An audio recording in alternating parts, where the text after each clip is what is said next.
Mexiquense, en esta ocasión para continuar con el ciclo de conferencias sobre arqueología y etnohistoria de Mesoamérica. En esta ocasión le toca a un investigador de casa, al maestro Raimundo Martínez García, quien pues nos va a dar la conferencia El petrograbado del Cerro de Acatzingo en Tenancingo.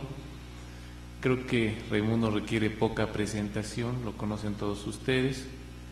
Es profesor investigador del Colegio Mexiquense, nuestro coordinador del Seminario de Historia del Estado de México y también coordinador de la Maestría en Historia. O sea, como quien dice, tiene que ver con todo lo que se hace en Historia aquí en el colegio.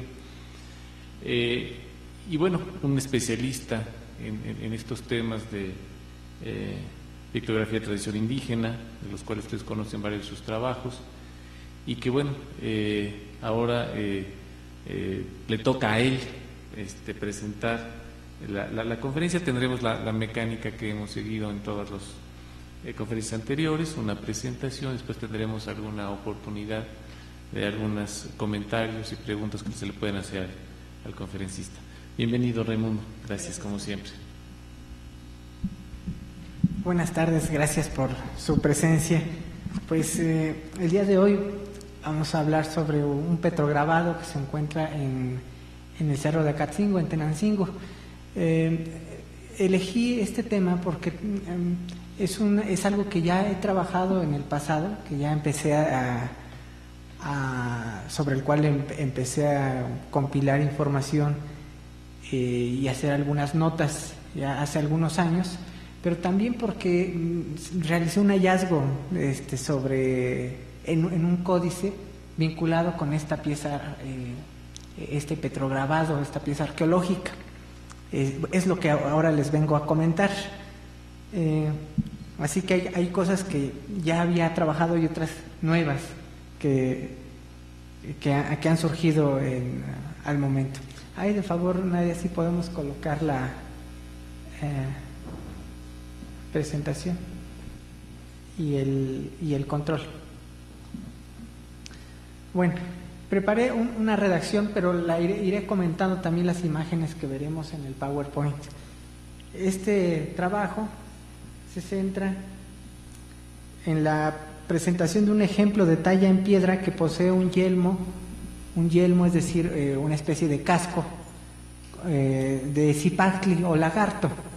Este yelmo es el elemento más llamativo de la imagen. Ahorita lo podrán ver. Es procedente de Tenancingo y bueno, trataremos de proporcionar algunos elementos para su explicación. ¿Qué significa? Con tal objetivo se realizó primero un recuento de los trabajos que han dado noticia de la pieza, después una descripción minuciosa de los elementos del petroglifo y su comparación con otros en códices o materiales líticos que son semejantes. Se presenta además un análisis de las representaciones similares a este yelmo de lagarto o zipactli que están en otros códices y materiales pétreos, buscando encontrarle su significado a partir de los mitos. Finalmente, bueno, en este primer acercamiento se realiza una serie de anotaciones a las características del petrograbado para pues saber cuál es su posible significado dentro de la cosmovisión indígena.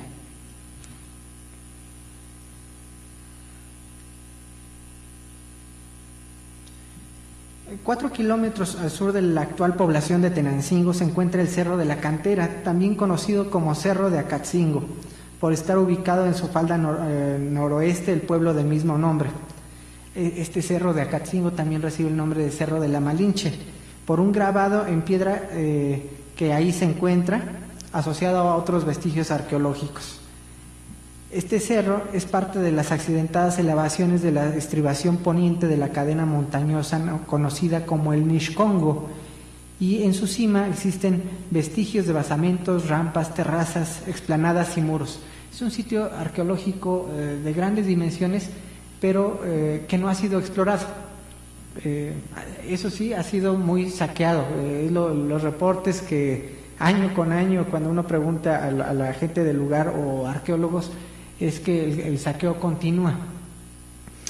El sitio arqueológico y la talla en piedra que aquí interesa fue visitada en 1925 por el arqueólogo Enrique Juan Palacios como parte de un reconocimiento de la zona circundante a Malinalco, sitio que en ese momento despertaba su interés.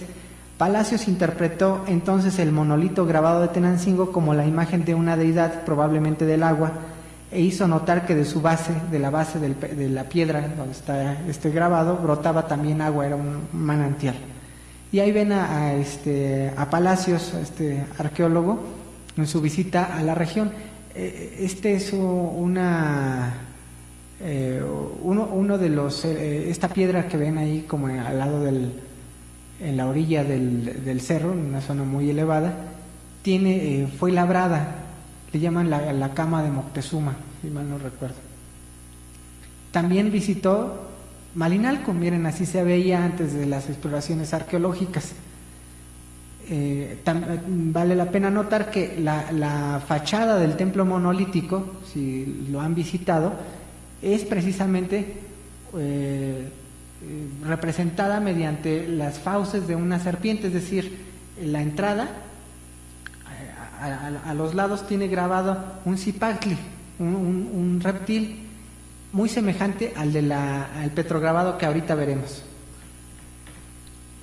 Bueno, nada más como una anotación del templo monolítico, como solo estaba esto visible, decían que era como una alberca, el interior del templo que está labrado, ¿no? En forma circular, decían que era como una alberca.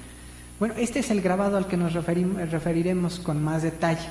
Este es la Malinche, así le conocen popularmente. Un bloque de piedra de 2 metros de ancho por 1,5 de alto aproximadamente, donde está este personaje sentado. Robert Barlow, prominente etnohistoriador y arqueólogo, publicó en 1946 una nota breve sobre el petrograbado titulado La Malinche de Acacingo, y lo voy a leer, es muy breve, pero nos da una noticia de qué es lo que vieron ellos y qué es lo que ahora queda, ¿no? Dice: después de Tenancingo, Estado de México, se encuentra el pequeño asentamiento de Acacingo y al oeste de este el Cerro de la Malinche. En este último existen varias esculturas talladas o restos de ellas. Recientemente una afloración rocosa con petroglifos fue recientemente volada con dinamita por alguien ávido de desprender fragmentos que pudieran venderse. Ya él notaba también ese tipo de daño en este sitio. Por todas partes aparecen fortificaciones, puestos de vigilancia, reminiscencias del baño de Nezahualcóyotl y un santuario. Estos se encuentran en la parte oeste de la cima y dominan una amplia vista de Tecualoyan, Zumpahuacán, Ixtapan de la Sal y otros pueblos en la zona sur del estado. Durante una breve visita al cerro, tuve la oportunidad de hacer un dibujo del santuario, el cual de alguna manera escapó al celo de la iglesia temprana y aún no ha sido mutilado por los traficantes de antigüedades.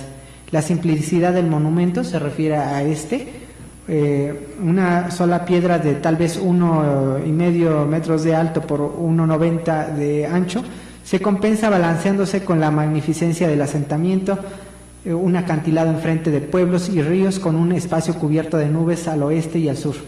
Esta escultura, la Malinche, custodia un escurrimiento de agua y por sus 2 atados de plumas uno reconoce a Xochiquetzal. Él identificaba esta pieza como Xochiquetzal, la primera mujer que parió gemelos y una diosa popular en las cercanías de Morelos. En la nuca lleva los abanicos de las deidades del agua, Tlacuexpanyotl. Su cara está enmarcada por un casco de serpientes con ojos estilizados. No sé si el objeto en sus trabadas manos sea el pendiente de su collar, algún otro objeto adecuado a las deidades de la fertilidad, un corazón o alguna otra cosa. Lo que sí garantizo es la fidelidad de mi dibujo. Y por ahí por aquí viene el dibujo que él realiza. Este es el dibujo que él realiza. Aquí se puede ver más a detalle Acerca de las fechas 2 Acatl y 1 Tochtli, abandono a los lectores de estas notas, es decir, no da más explicación. Posteriormente, el arqueólogo Horacio Corona Olea, en 1948, en una obra de corte monográfico sobre Tenancingo, reprodujo el petrograbado de la Malinche. Ahí ¿dónde quedó? No. Luego las computadoras le juegan a uno, bueno, es muy similar a lo que pasa es que aparece ahí el arqueólogo. Además son fotografías de momentos, del mismo momento, de mediados del siglo XX. Corona Olea, en una obra de corte monográfico sobre Tenancingo, reprodujo el petroglifo de la Malinche y lo interpretó como la diosa Matlalcueye, porque a su parecer el jeroglífico Cueitl sale del codo izquierdo de la figura humana representada y asume que dicho glifo debió estar pintado de azul, es decir, Matlali, con lo que se estaría indicando su nombre. Él también hace una descripción del monumento que resulta interesante porque además había más petrograbados como estos, y esta imagen que aquí les coloqué, del cual solo quedaba ya la cabeza para ese momento. Lo habían quemado y la roca se había roto, el resto del cuerpo de esta representación. Dice: al pie de la roca descrita principia el desfiladero. Siguiendo por él y a corta distancia, separada un poco del tajo, están unas piedras basálticas. Aquí, bueno, también menciona que había un manantial y de su lado derecho escurría agua. La superficie restante contiene grabada una deidad sentada con los pies cruzados y los antebrazos sobre la cintura, quedando los dedos de las manos contrapuestos pero sin unirse. En el centro de este espacio, un agujero que contenía un jade que simulaba el ombligo. Tanto en las manos como en los pies están unas líneas que representan ajorcas y brazaletes. Bueno. En el pecho, 2 collares de cuentas que sostienen un pectoral, entre estas y la parte cubierta del cuello una cavidad que según se cree contenía una placa de oro. La cabeza con las orejeras están rodeadas por una especie de casco con un resplandor en cada lado en forma de abanicos y 2 penachos de plumas en su parte superior. Del codo izquierdo sale el glifo Cueitl, que debe haber estado pintado de color azul, Matlali, y del cual tomó su nombre esta diosa. Pero menciona que del otro lado del acantilado, por el lado noreste, ya para terminar el tajo, en donde principia un viejo caño seco, ocupando el frente ovoide de una piedra, está grabada la cabeza de otra deidad del agua, con casco, penachos de plumas, abanicos desiguales a los que le salen plumas separadas, debido a la imprudencia de unos boyeros, es decir, unas personas que cuidaban bueyes por ahí, que encendieron un fogón debajo de la piedra, se reventó y desprendió la parte inferior de la misma, que tenía figurado un pectoral en forma de flor. ¿Será la representación de la diosa Xochiquetzal, flor preciosa, diosa de las flores, del amor y del hogar? Bueno, eso es lo que quedaba. Y creo que a lo mejor ya no queda ni este petrograbado, porque en las noticias recientes siempre se refiere el de la Malinche, pero no esta otra escultura, este otro grabado en piedra que todavía documentó Corona Olea. Recientemente, una reproducción en la escala original fue puesta al alcance del público en el Museo Universitario Luis Mario Schneider, al pie del sitio arqueológico de Malinalco, aunque por el momento pues carece de elementos explicativos salvo los datos de su procedencia. Está con una de las piezas, una reproducción que está en una de las salas principales del museo. Hace poco pude localizar una pintura de tradición indígena, al parecer copia de un códice, donde se reproduce una sección del petrograbado como parte del glifo toponímico del cerro de Acatzingo. Se trata del lienzo de Tetlama. Es San Agustín Tetlama, en el municipio de Temixco, en Morelos. Desde ahí procede esta pintura, también conocida como lienzo de Miacatlán o códice de Xochicalco. Vean ustedes, es muy extensa, aquí lo reproduje, no se ven los detalles, pero pero sí es de grandes dimensiones. Esta es una copia que está en la Biblioteca Nacional de Francia, una copia color del original que se encuentra en el propio pueblo, aunque se dice que ya está muy deteriorado. Le sacaron unas copias, unas fotografías en los años 70, Donald Robertson, para el censo de códices, y ya se veía que tenía mucho deterioro la pieza. El documento muestra un complejo paisaje con glifos altamente influenciados por la tradición europea, muchos de los cuales están anotados en náhuatl. Estos glifos representan topónimos, nombres, es decir, nombres de lugares, señores sentados, iglesias, árboles, caminos con huellas y líneas negras que indican los linderos. Existen 5 versiones del tetlama, bueno, el original que está en el pueblo, una copia color en la Biblioteca Nacional de Antropología e Historia, una fotografía de esa misma copia, pero que está en la fototeca de Lina, y que fue la reportada por Donald Robertson. Esta imagen que ustedes ven, que es la copia color en la Biblioteca Nacional de Francia, y una copia de esta más tardía que está también en la BNF. El original, que se encuentra en el pueblo, ya está gravemente dañado cuando se tomaron las fotos. Actualmente no se han hecho nuevos estudios sobre el documento. Aunque no queda claro el significado preciso, seguramente tiene relación con el establecimiento de un pueblo, con sus mojoneras y con las comunidades vecinas. La escena central, de la cual toma el nombre, dice Tetlama y Teticpac. El estilo es muy similar al de algunos títulos del siglo XVIII, claro, el de la copia. Tal vez el documento pues sí puede ser pues más temprano, de una época más temprana. Aquí lo interesante es esto. ¿Alcanzan a ver? Está el personaje con las ¿cómo se llama? Estos especie de abanicos, el tlacoxpanyotl al lado de la cabeza, y dice Cerro La Malinche. Entonces sí se ubica, o sea, por los lugares que se mencionan aledaños, sabemos que se está refiriendo a este sitio arqueológico.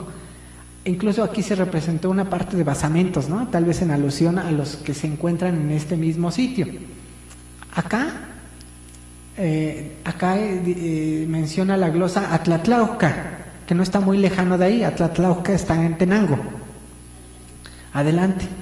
Y arriba está la mojonera. Vean, aquí está el sitio, acá está la glosa de Atlatlauca, pero también está el lindero de Tenería. Entonces, por esos datos, pues no hay duda de que sí se trata del cerro de la Malinche. Ahora bien, pues nos falta, a partir de esta identificación, pues ver qué más podemos encontrar respecto a esto y otros sitios arqueológicos que se consignaron en este documento. No es el único que parece ser reproducción de algún resto arqueológico. Otros sitios que se mencionan son, por ejemplo, Pilcaya, en la zona más hacia el sur, Tonatico. Es un mapa que abarca desde una buena porción del estado de Morelos y sur del estado de México, y no se ha trabajado. Entonces, ya sea, a mí me interesa trabajarlo, pero también si alguien alguno de los estudiantes desea hacer una tesis, pues es un manuscrito inédito en cuanto a estudios. ¿Los de Tenancingo? Sí. Levante la mano, ¿quién viene de Tenancingo? ¿No? Sí. A veces nos acompañan también jóvenes, por ejemplo, de la Escuela de Arqueología de Tenancingo, que en realidad el sitio pues les queda muy cerca y sería deseable que se emprendieran trabajos ahí. Se han hecho, sé que en algunos semestres hacen prácticas y los llevan a este sitio para pues un primer acercamiento, y también que algunos profesores han tratado de hacer un proyecto de arqueología, como le llaman, comunitaria, tratando de dar a la población información para que valoren estos restos arqueológicos y en la medida de lo posible se evite el saqueo, que es algo muy loable, aunque yo creo que el sitio por sus dimensiones y características sí requiere de un proyecto mayor. Bueno, vamos a pasar al petrograbado. Esta es una foto que tengo del año 95, desde entonces conocía el lugar. El petrograbado del Cerro de Acatzingo presenta una figura humana sentada de frente con los pies cruzados hacia adelante, los codos sobre las rodillas y las manos sobre el pecho, sugiriendo tal vez que se tratan de unir sin lograrlo o que sostienen un atavío pectoral. Voy a regresar al de blanco y negro, creo que ahí lo pueden apreciar mejor. Asociados a esta figura se aprecian en la parte superior derecha los glifos correspondientes a dos caña o meacatl y bajo este uno conejo, setochtli.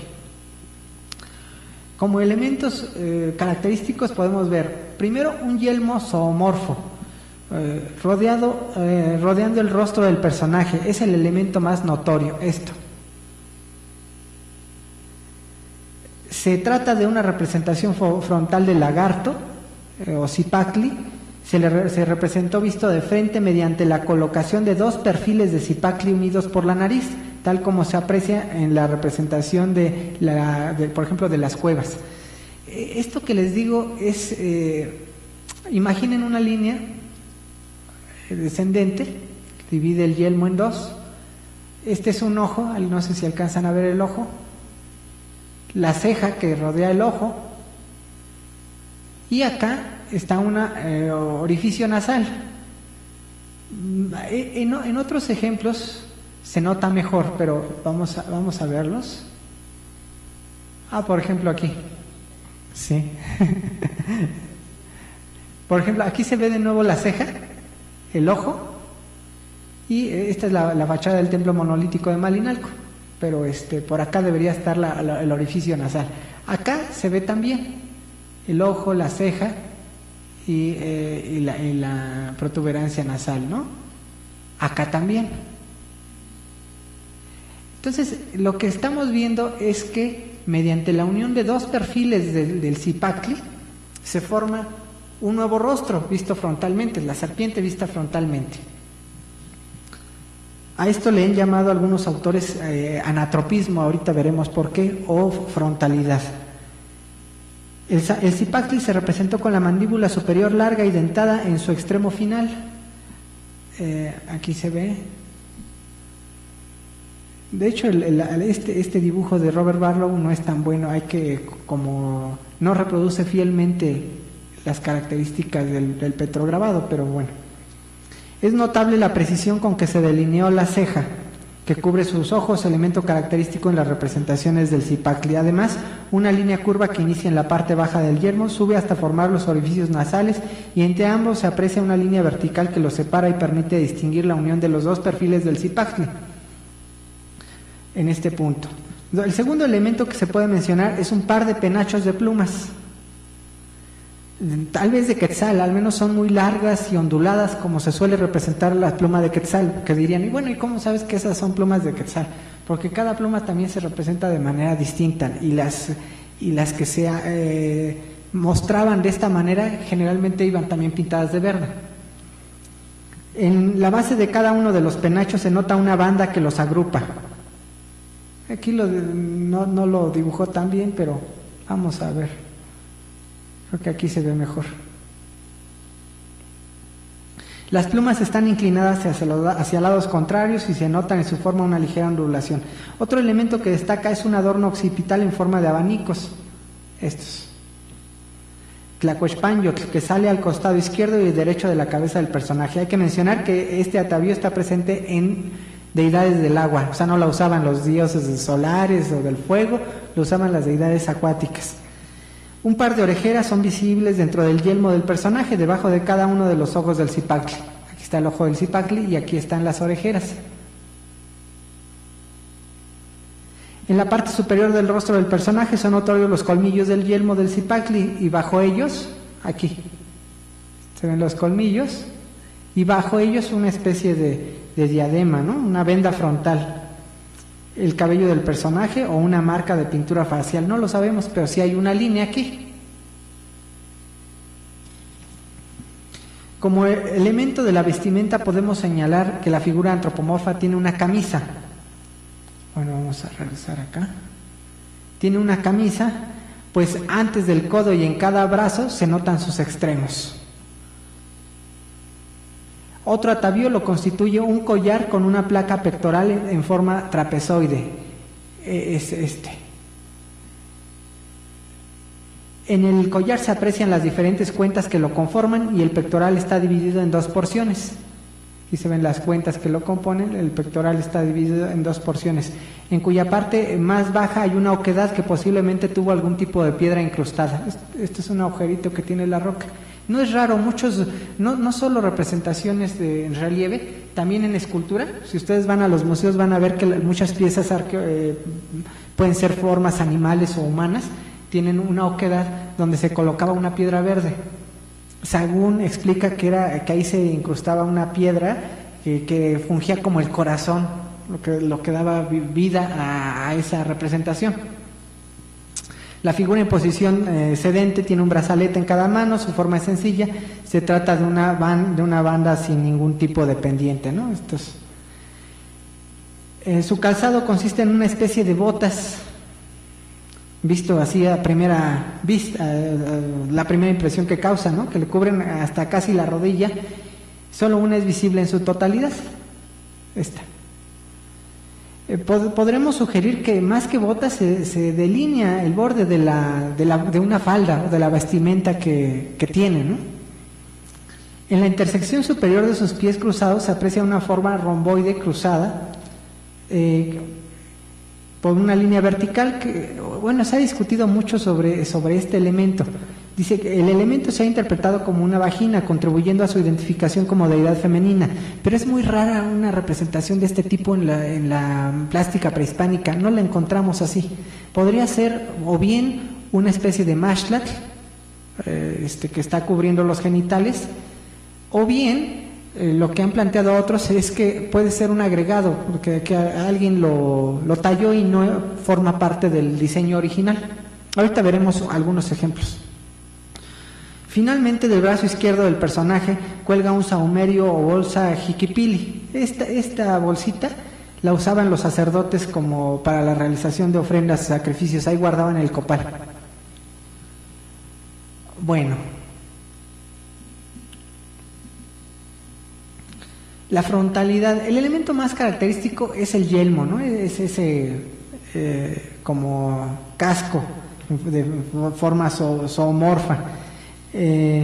Como ya se describió, este es resultado de la contraposición o desdoblamiento de los dos perfiles del Zipactli o lagarto, y el resultado visual es un nuevo personaje visto de frente. Este fenómeno es denominado por algunos autores como frontalidad o anatropismo, principalmente Javier Nogués y Alfredo López Austin usan este término, el de anatropismo. Proviene del griego tropos, vuelta, y en biología se refiere al movimiento total o parcial de los organismos determinado por el estímulo de los agentes físicos o químicos. Los tropismos se designan según el agente que los provoca, por ejemplo, termotropismo por la temperatura, fototropismo por la luz, y así otros ejemplos como los girasoles, ¿no? Que giran por buscando la luz, es un tipo de tropismo. El prefijo ana, en el caso de anatropismo, significa contra, sobre o de nuevo, lo cual sugiere una contravuelta o vuelta sobre sí. De ahí viene el término que después lo introdujeron en los estudios sobre la plástica. En todo caso, el recurso plástico aquí referido consiste en el volteo de una figura, efecto parecido a la reflexión que se produce al colocar un objeto frente a un espejo plano. Se puede afirmar que se trata de representaciones frontales que guardan una simetría axial o en otros casos transversal. En el yelmo de Zipactli a que he referido y en los demás ejemplos de frontalidad, el efecto es el mismo. Los dos perfiles de Zipactli dan lugar a una tercera imagen vista de frente. En el caso del Zipactli, la ceja, que posee una ondulación o torcedura hacia atrás de la cabeza, nos indica hacia dónde está mirando.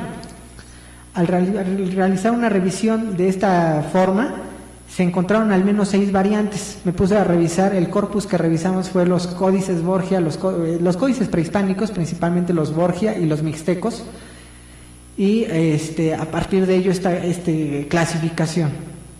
1. Guardando simetría axial, están representaciones convergentes boca abajo, o sea, dos perfiles de Zipactli que convergen aquí y que miran hacia abajo, ¿no? Como en esta representación de la cueva, una cueva de la que salen 2 chorros, uno de un líquido rojo, otro de un líquido blanco. El efecto se produce al presentar los perfiles del Zipacli en posición de unirse al frente y la mandíbula dentada hacia abajo. 2. Representaciones convergentes boca arriba, donde los perfiles del Zipacli se encuentran frente a frente, pero la mandíbula dentada apunta hacia abajo. Apunta hacia arriba, aquí. Después C. Representaciones divergentes, donde el Zipacli está mirando hacia afuera y este también hacia afuera y forman de nuevo una cueva. En estas los perfiles del Zipacli se orientaron mirando hacia lados opuestos. D. Representaciones divergentes boca arriba, donde los perfiles miran hacia lados opuestos, pero la mandíbula dentada apunta hacia arriba. Esto es como un cataloguito formal, ¿no? Ahorita no entramos a qué significa eso, sino cómo aparece.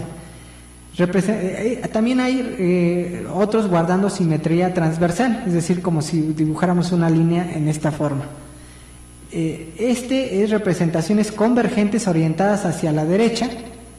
También es una cueva, miren ustedes aquí saliendo este personaje, ¿no? Donde los perfiles del Zipacli se unen por sus prominencias nasales, aquí está su nariz, y la mandíbula se abre hacia la derecha. Y representaciones divergentes orientadas hacia la izquierda, donde los perfiles miran hacia lados opuestos, como aquí lo vemos. Bueno, Cecilia Klein, al estudiar las representaciones frontales de tipo anatrópico, las relacionó con deidades de la tierra, como Tlaltecuhtli. Esta es la representación de Tlaltecuhtli, y otras que le son afines. Bajo este aspecto terrestre, dichas representaciones se asocian también con la noche y la muerte. Klein señaló también que no ha identificado para tiempos anteriores al posclásico alguna imagen que indudablemente personifique al monstruo de la tierra en su forma anatrópica. O sea, esta es una innovación de los pueblos del posclásico. Al revisar este tipo particular de representaciones en varios códices, se pudieron encontrar algunos ejemplos frontales del Zipacli, diferentes del Zipacli, perdón. En el códice Borgia, por ejemplo, en la lámina 53 se pintó la piel extendida del venado con diferentes signos del día encima. En la cabeza, los signos de lluvia, pedernal y flor también forman un rostro que está rodeado por la piel de la cabeza del venado. Vean ustedes también, aquí es como si pusieran aquí una línea. Están jugando con el mismo efecto, pero aquí ya no con el Zipacli, sino con el venado, ¿no? Un yelmo de venado anatrópico. Además, en el códice Nutal, este es el códice Nutal, se aprecia en varias láminas, la 19 y 21, por ejemplo, las que aquí vemos, un águila bicéfala. ¿Alcanzan a ver aquí? Es el perfil del águila viendo hacia lados opuestos, pero que nos genera un nuevo ser visto de manera frontal. Regresando al problema de la frontalidad, en la representación del Zipacli, su imagen se utilizó para indicar tres cosas: la superficie de la tierra como Tlaltecuhtli, dos cosas: la superficie de la tierra como Tlaltecuhtli, o bien como cueva u Ostotl. Aquí lo vemos, ¿no? El Zipacli visto frontalmente aparece representando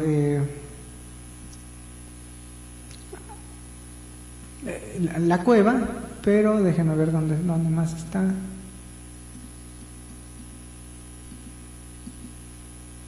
Aquí. Aparece también asociado a deidades descarnadas, el dios de la muerte, ¿no? Vean, aquí está el Zipacli anatrópico como la superficie de la tierra de la cual surge un árbol. Está asociado con deidades descarnadas, engullendo muertos. Aquí también, aquí incluso el sol es el muerto, es el disco solar, con su bultito mortuorio, está la tierra devorando al sol. En esta última lámina no se trata de un bulto mortuorio, pero posible, no, perdón, es que les puse otro ejemplo aquí. Este es el sol muerto.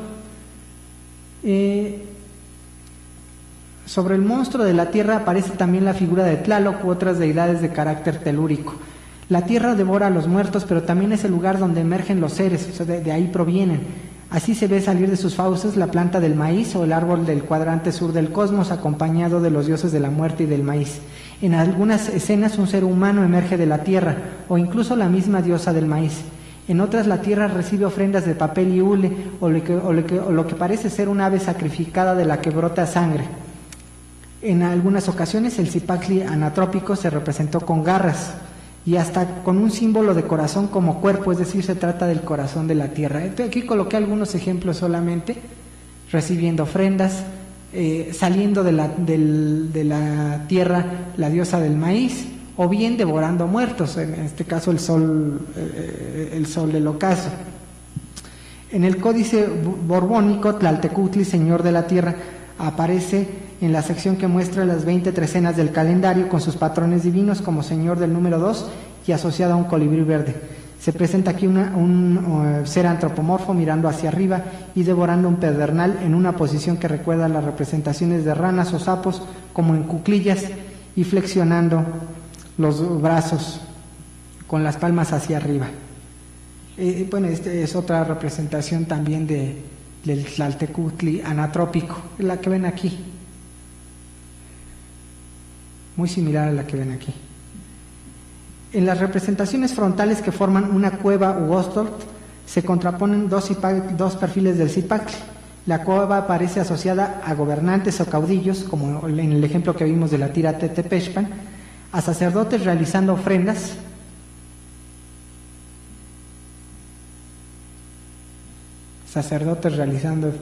frente a las cuevas como origen de corrientes de agua y como origen de corrientes de agua. Bueno, ¿qué podemos decir a partir de las fuentes y particularmente de los mitos sobre este tipo de representaciones? Para la interpretación de los ejemplos de anatropismo, se debe tomar en cuenta lo apuntado por el doctor Miguel León Portilla respecto a los fundamentos para la lectura de los códices. Dice él: para la lectura de los códices que conocemos, tanto los prehispánicos como los del temprano periodo colonial, la mejor fuente son los textos relacionados con su contenido, que fueron recogidos de la tradición oral. La relación entre las representaciones del Zipactli y la tradición oral se encuentra en algunas fuentes del periodo colonial, como en la siguiente, proveniente del manuscrito Historia de los Mexicanos. Dice: dos dioses, Quetzalcóatl y Tezcatlipoca, bajaron del cielo a la diosa Tlaltecutli, la cual estaba llena por todas las coyunturas de ojos y bocas con que mordía como bestia salvaje. Esta es Tlaltecutli. Y antes de que fuese bajada, había ya agua que no sabían quién la creó, sobre la que esta diosa caminaba. Lo que viendo los dioses dijeron el uno al otro: es menester hacer la tierra. Y diciendo esto se convirtieron ambos en dos grandes serpientes, de los cuales el uno tomó a la diosa del lado derecho hasta el pie izquierdo y el otro de la mano izquierda al pie derecho. Y la apretaron tanto que la hicieron partirse por la mitad, y de la mitad de su espalda hicieron la tierra y de la otra mitad la subieron al cielo y formaron pues los cielos. Luego, hecho esto, para compensar a la dicha diosa de los daños que le habían causado, todos los dioses descendieron a consolarla y ordenaron que de ella saliera todo el fruto necesario para la vida del hombre. Y para hacerlo hicieron de sus cabellos árboles y flores y hierbas, de su piel la hierba muy menuda y florecillas, de los ojos pozos y fuentes y pequeñas cuevas, de la boca ríos y cavernas grandes, de la nariz valles y montañas. Esta diosa lloraba algunas veces por la noche, deseando comer corazones de hombres, y no se quería callar en tanto que no se los daban, ni quería dar frutos si no era regada con la sangre de los hombres. De lo anterior se aprecia que los antiguos mesoamericanos equiparaban la tierra a un monstruo con características de reptil, de Zipactli. Su asociación en los códices con deidades de la muerte, de la lluvia o del maíz está de acuerdo con la función que le confieren en el mito, pues de la tierra sale todo el fruto necesario para la vida del hombre. De su boca se forman ríos y cavernas grandes, recintos de agua y de las lluvias. También las ofrendas que se depositan frente a las cuevas o sobre la tierra nos remiten a la necesidad de la tierra de alimento, pues no quería dar frutos sino era regada con la sangre de los hombres. El cuerpo de Zipactli como tronco del árbol florido de Tamuanchan, también a veces el mismo lagarto aparece como representación representado como un árbol. En su cima están las aves, el sol, aparece ahí un solecito representando ese ámbito celeste, y las raíces las entierra en el inframundo, lo cual nos remite también a la idea del mito de cómo se formó el cielo y la tierra, ¿no?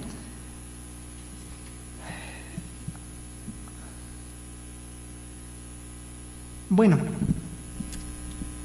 es muy interesante el ver, bueno, comparativamente, cómo un elemento plástico, en este caso el yelmo, se asocia con ciertas representaciones telúricas, es decir, terrestres, acuáticas, pero está ausente de otro tipo de representaciones como las solares, ¿no? Eso nos ayuda a ubicar a esta deidad. O sea, no podemos decir que es el dios del sol o que tiene que ver con el cielo nocturno o otro tipo de representaciones. Nos da una pista muy segura sobre su vínculo con deidades de la tierra y del agua. El personaje con yelmo de Zipaquili del petrograbado de Tenancingo mantiene gran similitud con algunos otros ejemplos de piezas con tocados frontales. Este atuendo señala su vinculación con lo terrestre y el agua, así como su identificación con un personaje que es ofrendante, que está por la bolsa de Jiquipili que lleva al lado. Se trata o bien de un sacerdote o de un dios en su calidad de ofrendante. En primer lugar, el penacho doble de plumas de quetzal sobre el yelmo de Zipaquili recuerda las imágenes del glifo de Cueva. Y quizá aquí se esté jugando también con la dualidad, porque por un lado está lo terrestre, el símbolo de la cueva, pero también están las plumas de quetzal, eran símbolo de lo celeste, de lo solar, era el ave por excelencia, ¿no? Entonces se está jugando un poco con esos dos sentidos. Dejo anotado también que uno de los distintivos de Xochiquetzal es el penacho doble de plumas de quetzal. Aquí tenemos una imagen de Xochiquetzal en otro material. Esta es una pieza de barro, pero el elemento capital para hablar de que se trata de Xochiquetzal son los dos mechones de plumas de quetzal. Entonces esa es una de las hipótesis más fuertes. El adorno occipital, que aquí también le ven a esta figura de barro, pero también está presente en códices y en otros ejemplos. El Tlacoexpanyotl lo vincula con las deidades del agua y la vegetación, que frecuentemente elemento que también está presente en dioses como Tlaloc, Chalchiutlicue. Chalchiutlicue es la esposa de Tlaloc, la diosa de las aguas. El jeroglífico que sale del codo izquierdo, interpretado por Corona Olea como el glifo onomástico del personaje, pues no es tal. Él dijo que pues la figura de una bolsa Jiquipili lo identifica sin mayor explicación como Cueit falda. O sea, él decía que esta bolsa era un símbolo de falda. Pues está equivocado esto, ¿no? Más bien es la bolsa de los ofrendantes, de quien realiza un sacrificio. Respecto a la posible representación de los genitales femeninos o de algún tipo de mashklat, aún mantengo la duda. Pues miren, aquí está, por ejemplo, unos ejemplos de trajes de guerrero y cómo son los trajes y tienen algo que cubre los genitales, ¿no? Es una especie de mashklat. Estos personajes también representados tienen al frente el mashklat. Si no es una pieza que fue retocada en algún tiempo posterior, podría ser más bien un mashklat, porque no tenemos representación de genitales femeninos en esta manera en ningún otro ejemplo de la plástica del posclásico. Sería un ejemplo único.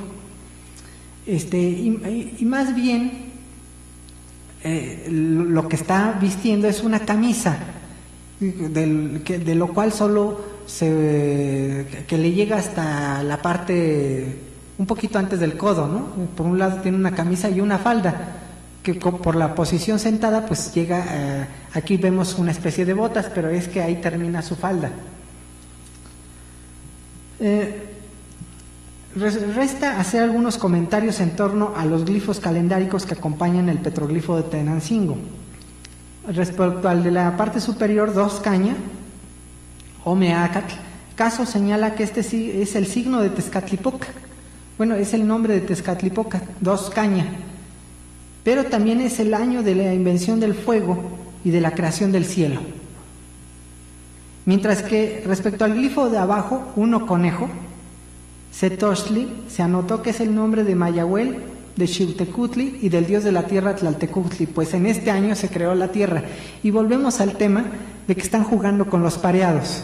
Por un lado es la fecha de la creación de la tierra y la fecha de la creación del cielo. En este mito era la fecha en que se creó el mundo, en el mito que mencionamos. Y también en los atavíos, aunque predominen los elementos de Xochiquetzal, pero también podemos hacer una lectura de que por un lado está lo terrestre y por otro lado lo celeste, ¿no?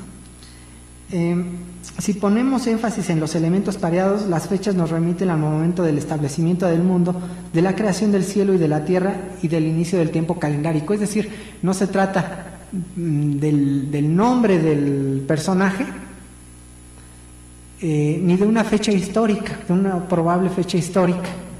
También la busqué, sí la busqué en la fuente, pero no, en las fuentes, pero no encontramos algún evento ahí vinculado con Tenancingo que se mencionara.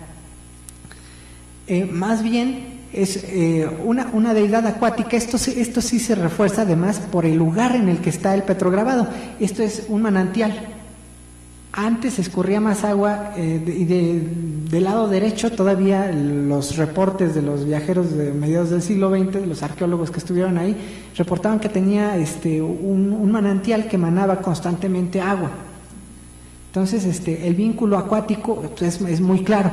Y yo me inclino por el hecho de que sea Xochiquetzal, por el adorno capital. Todo es muy difícil identificar a los dioses mesoamericanos porque comparten sus atavíos. Por ejemplo, les decía yo que este elemento lo tienen los tlaloques, Tlaloc y muchas deidades, hasta el mismo Hécatl, vinculadas con la lluvia.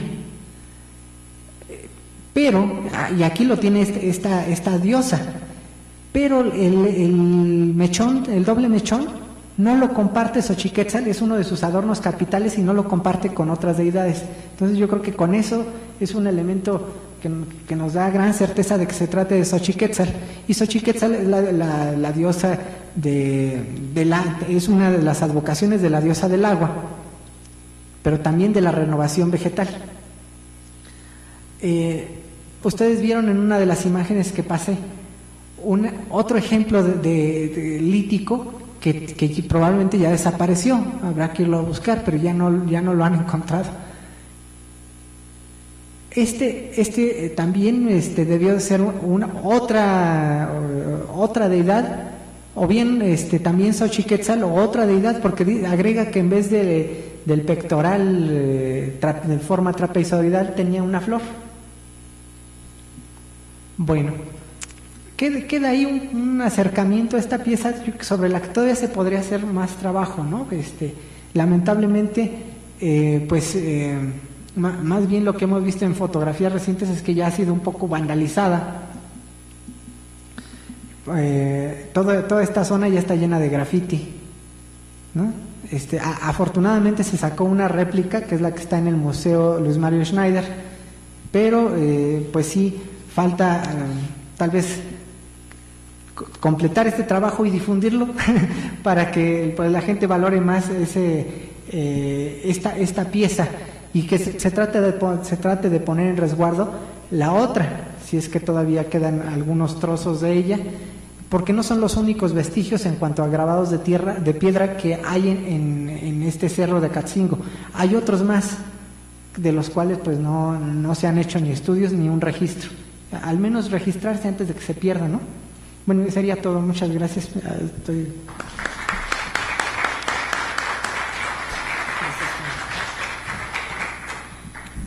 Gracias, Raimundo. Tenemos algunos minutos para algunas preguntas, comentarios, si gustan. Sí, doctora. No, doctora. La foto que les comenté del año 95 me la facilitó un compañero de la licenciatura. Y alguna vez intentamos ir, pero ya no pudimos llegar. También es una zona que en época de lluvia se pone complicada. Sí, y no, digo, en esa ocasión la anécdota fue de que no llegamos, pero él precisamente me facilitó esta fotografía, y bueno, a partir de eso hice la indagación. Con quienes sí he tenido comunicación respecto a esta pieza es con Rubén Nieto, Víctor Osorio, que ellos sí la han visitado. Lo que me comentan es nuevamente el estado de saqueo enorme que tiene el sitio, ¿no? Por ejemplo, Corona Olea, para medir la importancia de este cerro de Catzingo, reproduce fotografías de algunos vestigios arqueológicos de la zona. Hay hasta piezas netamente olmecas, estos figurillas de barro, ¿cómo le llamaban? Estas figurillas de niños olmecas, los baby face, ¿no? Muy pequeñitos. Hay ese tipo de vestigios de esa calidad. También hay vestigios teotihuacanos. La gente del lugar, lo que mencionan los arqueólogos de aquella época es que las encontraban en las milpas, ¿no? Les mostraban vasijas también de tipo olmeca y que luego las volvían a enterrar porque el oro se había convertido en carbón, según porque decían que el oro no era para ellos, ¿no? Entonces la volvían a ir a enterrar. Pero Corona Olea es el que refiere, pues, de que eran piezas del preclásico, o sea, tenían una ocupación del preclásico, del clásico, no en el mismo sitio, en algunos otros lugares dentro del mismo cerro. Y sé que, por ejemplo, la doctora Vladimira Palma, que es profesora de la Escuela de Arqueología en Tenancingo, también ha hecho estas prácticas en las que lleva a los estudiantes y trata de involucrarlos en informar a la población sobre estos vestigios para que los proteja. Pero sí es un sitio no menor, es un sitio que, bueno, pues si vemos estos ejemplos nada más en la talla en roca y lo que se refiere respecto a los edificios, pues sí valdría la pena una intervención mayor. Sí.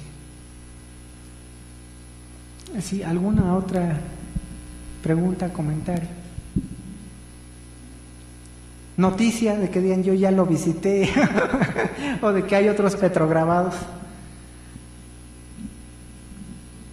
Una parte importante de todo esto es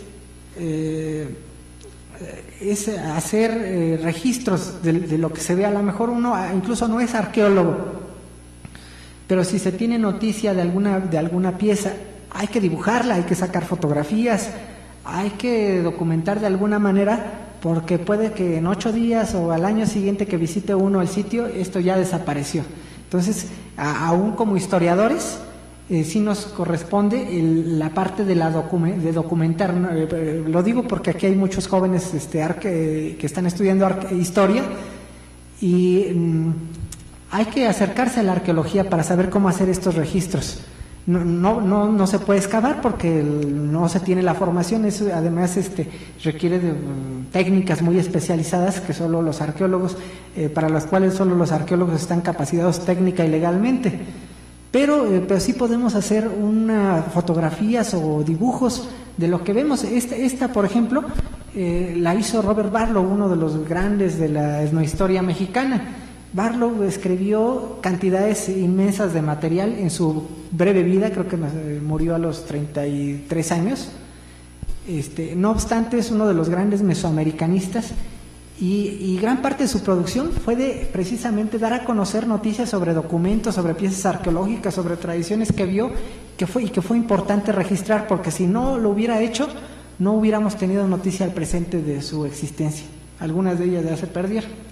Entonces ahí va como un exhorto a hacer estos registros y acercarse a la arqueología como una fuente para la historia y como una herramienta de la cual también pues debemos echar mano en nuestros trabajos. ¿Algún comentario? ¿No? Bueno, pues muchísimas gracias, Raimundo, y a nombre del Colegio Mexiquense de la Coordinación de Investigación, esperamos la constancia, Muchas correspondencia. gracias. Muchísimas gracias. Y pues nos vemos en la siguiente conferencia. Muchísimas gracias por la asistencia.